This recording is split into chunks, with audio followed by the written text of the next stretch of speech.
Okay. Now,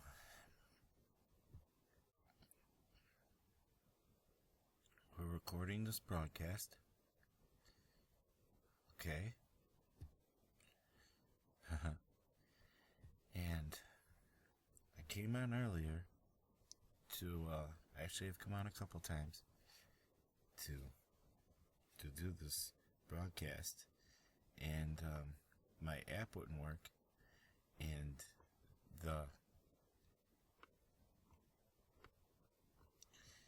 I just found the volume knob on the site. Okay, to turn it down now, it's not in my ear. Alright. But the app wouldn't work, and the widget wouldn't load up on any of the websites that I had it embedded on for you guys. So, I was like at a loss. I was just going to record the show for you, with the SoundCloud, and then upload it, but that's the same thing as the videos. You're not getting the benefit of catching me live. So I opted to email them and wait for them to fix it, and now it all seems to be working fine. And I was going to do a little segment about spiritual weak links, okay? And this happening today gave me another opportunity to rather instead touch a little bit on the sabotage of the shitworms, okay? And shitworms, let me make sure we're recording on Audacity. Okay, we are. Shitworms are the entities that got left behind when Lucifer and his higher ranking devils were incarcerated and taken back to God's realm, and their interdimensional passes were revoked. I don't think that the devils themselves had interdimensional passes.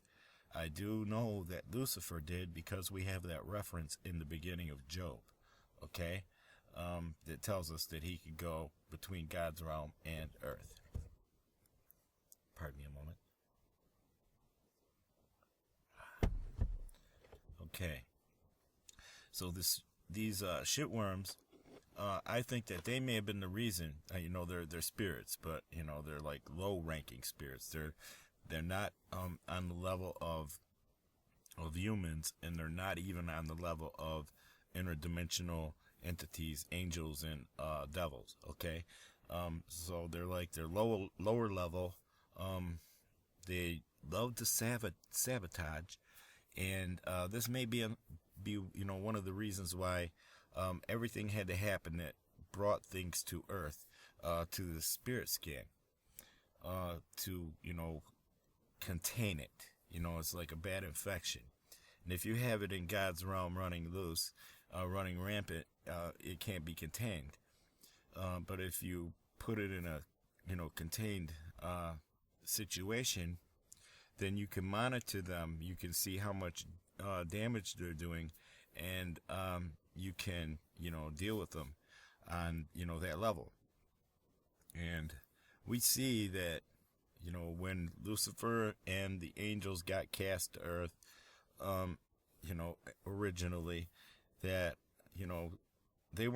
Lucifer was on earth for thousands of years until Christ came, and he interacted with Christ, and then Christ incarcerated him. And, during that time, Lucifer was too busy to pay attention to what the shitworms were doing.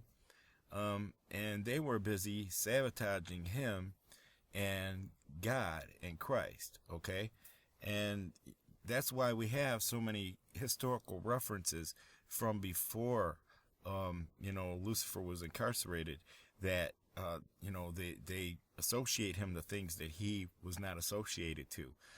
You got to remember, these are times back when there wasn't, internet and TV and cable and all this stuff. So there's like no way somebody could just tweet him from a cave somewhere where some shitworm jumped into a spiritual weak link and caused that entity to who was receptive to him. That's what I call spiritual weak links. They, were receptive to him, so they'll do what they suggest in their mind for them to do. So then they'll put these things on the wall, draw these drawings and stuff that are, they're erroneous. They're not historic depictions at all. And okay, so if you got an entity doing that, and they're trying to sabotage somebody, and they don't even know that it's happening, well, they're not going to try and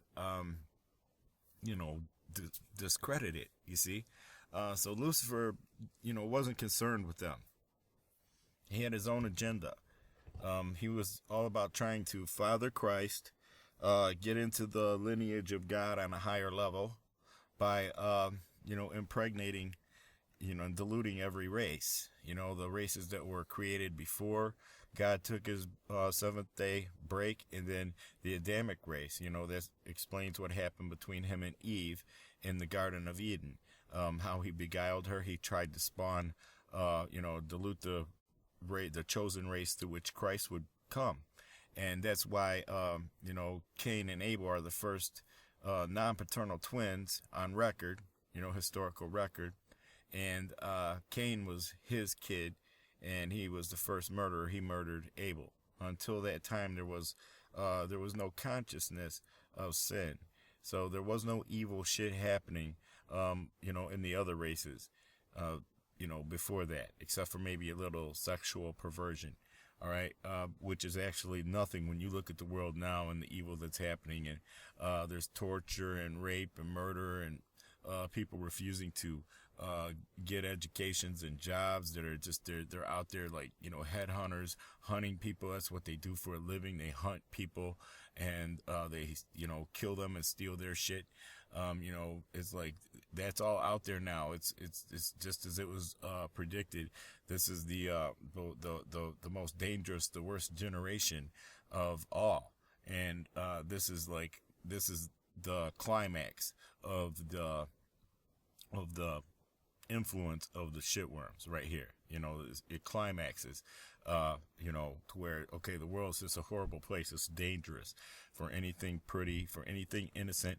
It doesn't matter if it's an animal or a human. If there's entities that can be motivated by these shitworms to harm them, and they're real easy now to make them do it. You see. So, I saw this as a sense of like, okay, the shitworms sabotaged this broadcast before we could even do the second, podcast. They had already sabotaged it because I couldn't do the second one when, the spirit was on me to do it. And I know it wasn't during the time that I said I'd do it, but, right now we don't have people to moderate chat rooms and stuff if it picks up and gets big again. And you know how when there's a lot of people showing up, there's the bullying factor. There's people trying to distract from the lesson. And, it becomes a big old contest for attention is what it seems like. So I don't know. In a way, sometimes the chat rooms, work against something like this.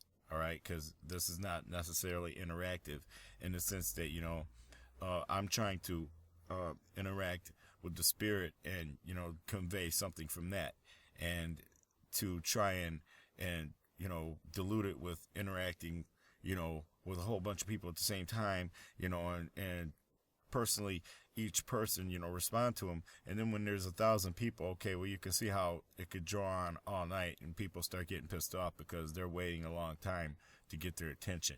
And we don't want it to blow up that bad again where, people are being offended. So, that's why, I'm going to do it like this for a while. I'm going to jump in and out. And those who catch it, they catch it. And if you don't, catch the SoundCloud, MP3s, because what I'll do with those is, since I'm recording them on Audacity, is I'll bump out all of the, hiss that's on the version for, the MixLR site.